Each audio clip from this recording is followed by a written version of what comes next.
Olá, IPCA. Hoje é terça-feira, dia 6 de março de 2012.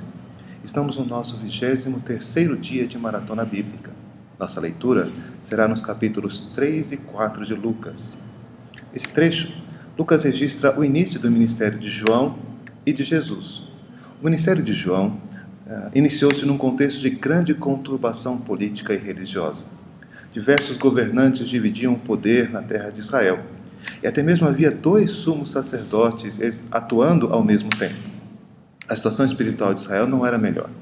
Por isso, João, que havia crescido no deserto, foi enviado por Deus para as margens do rio Jordão, a fim de pregar o arrependimento para a remissão de pecados, segundo a profecia de Isaías 40. Sua pregação era contundente. Não bastava ir ao Jordão para ouvir a pregação, nem apelar para uma origem religiosa excelente. Para fugir da ira que estava para vir, era necessária a produção de frutos dignos de arrependimento. Antes de ouvir sobre Cristo, é necessário atentar para o que diz João. Muitos crentes estão satisfeitos em frequentar dominicalmente a igreja e ouvir sermões. Consideram que a membresia da igreja é suficiente para estabelecer a paz com Deus. No entanto, para nos preparar para conhecer a Cristo, João nos lembra que temos deixado de dividir nossas vestes e o nosso pão com aqueles que não os têm. Que não temos perdido a oportunidade de nos aproveitar de condições privilegiadas para conseguir um lucro que não nos pertence. E que muitas vezes usamos a nossa condição para maltratar e difamar nosso próximo. Tal mensagem fez o povo pensar que João era o Cristo. Mas ele era apenas um profeta que usava água para batizar. O Cristo viria para batizar com o Espírito Santo e para julgar com fogo. Essa era a mensagem do Evangelho, anunciado por João através de muitas exortações. Esse compromisso com o Evangelho fez com que João, mais tarde, fosse preso e morto por Herodes. O ministério de Jesus começa então associado a esse corajoso pregador. Lucas, assim como os demais evangelistas, registra que o primeiro ato do ministério de Jesus foi submeter-se a esse batismo para arrependimento. Nesse contexto, Lucas registra Jesus orando e a descida do Espírito Santo sobre ele. Assim, submetendo-se ao compromisso com a justiça, orando e recebendo o Espírito Santo, Jesus iniciou seu ministério aos 30 anos. Aliás, o Espírito Santo é um personagem ativo e sempre presente em Lucas e em Atos. A genealogia registrada por Lucas é diferente da de Mateus por 2 aspectos principais. Ela parece referir-se à linhagem de Maria, a verdadeira ascendência humana de Jesus, e vai até Adão, que é descrito como filho de Deus, reunindo-se assim os aspectos humanos e divinos da pessoa de Jesus. No registro sobre a tentação, Lucas mostra que Jesus foi intensamente provado e teve que enfrentar as setas do diabo por 40 dias, além dos ataques que continuaram depois. As 3 tentações indicadas parecem ser um resumo temático dessas armas de Satanás. Primeiro, Satanás tenta manipular as convicções de Jesus, fazendo com que use sua condição de filho de Deus para saciar a sua própria fome. Ele tenta Jesus ao egocentrismo. A segunda tentação apela para a ganância, o desejo de possuir. Satanás aproveita-se de sua posse temporária dos bens desse mundo e convida Jesus a submeter-se a ele a fim de obtê-los.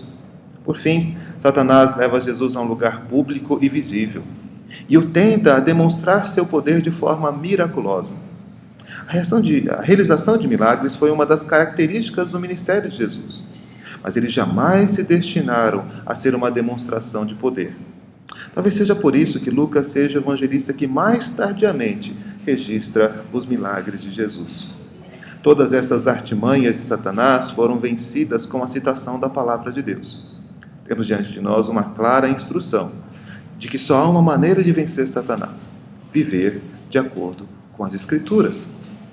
Daí a importância do nosso programa de Maratona Bíblica. Crentes sem a palavra certamente serão, de um jeito ou de outro, vencidos por Satanás. De volta à Galileia, Jesus inicia seu ministério demonstrando o poder do Espírito Santo, ensinando nas sinagogas e sendo glorificado por todos.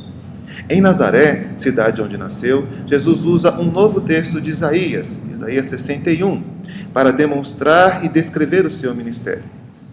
O Espírito Santo está sobre mim, pelo que me ungiu para evangelizar os pobres, enviou-me para proclamar libertação aos cativos e restauração da vista aos cegos, para pôr em liberdade os oprimidos e apregoar o ano aceitável do Senhor.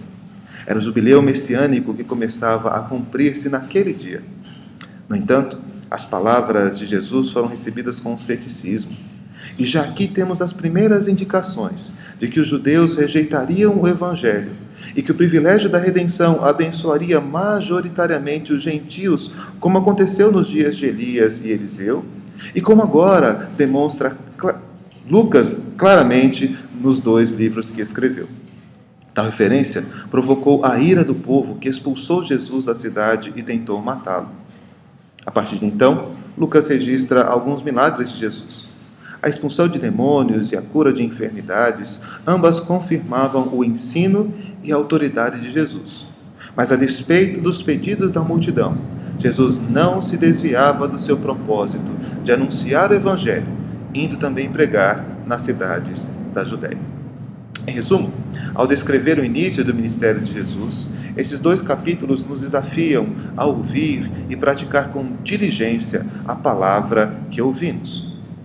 Nos desafiam também a imitar Jesus, buscando a plenitude e a direção do Espírito Santo pela oração, vencendo a tentação por meio da palavra de Deus e cumprindo fielmente a missão que nos foi confiada de pregar o Evangelho.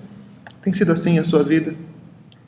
É dessa forma que você tem seguido Jesus? Nos próximos capítulos, Jesus começa a reunir os seus discípulos para participar desta missão e precisamos estar preparados para atendê-lo.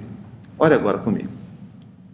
Senhor Deus, nós vemos que no passado o Senhor demonstrou claramente os teus propósitos na vida de João e na vida de Jesus. E mostrou, ó Deus, como a pregação do Evangelho e o anúncio das boas novas é a parte central e aquilo que deve tomar maior atenção em nossa vida. Queremos, ó Deus, compartilhar destes propósitos e pedir, ó Deus, o auxílio do Teu Espírito Santo, para que não sejamos apenas ouvintes, mas sejamos praticantes da Tua palavra, para que ela nos liberte e nos faça vencer as tentações que Satanás coloca diante de nós, e para que jamais nos desviemos dos propósitos e do ministério que o Senhor requer de cada um de nós, como Teus servos, como discípulos de Jesus e como pregadores da salvação. Ajuda-nos e abençoa-nos neste dia, em nome de Jesus. Amém. A todos, uma boa leitura.